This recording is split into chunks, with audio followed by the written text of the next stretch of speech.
Një sqarim për përgojimin. A është përgojim nëse dikush ka bë zullum e ti shprehesh, domethënë takohesh me dikan edhe i kallzon ka dalë se ai më ka bë zullum, ai kështu. Themi parimisht me sqaru situatën me të tjerët që mos më kuq kuptohesh të lejume. Ju e dini Jusufi alayhis salam e ka sqaru situatën, ka thonë hira wadatni an nafsi.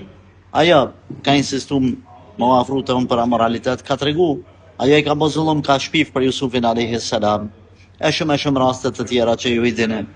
Prandaj me tregu pastërtinë tonë, me tregu fatkeqësinë ose zullumin që të ka bërë tjetri, është e lejuar, por vetëm me tregu në ato momente, në ato rrethana, situata që ja vlen, se edhe mos më shtu kur gjë. Pra që ja vlen, për shembull ka raste kur tash ti nuk do me thonë që ai të ka bën ty një zullum, për shembull 3% ka bën zullum. Ti tash qosh 70% fol ka mos, ka të munësh për ta.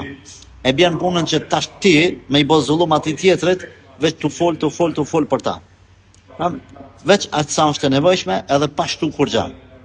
Kur ta shet që s'ja vlen dikun për disa rrethana, hesht më mirë edhe nuk merresh me ta. Pra me pas kujdes, përndryshe parimisht lejohet me sqaru situatën që dikush ka bë zullum që ti mos më keq kuptu.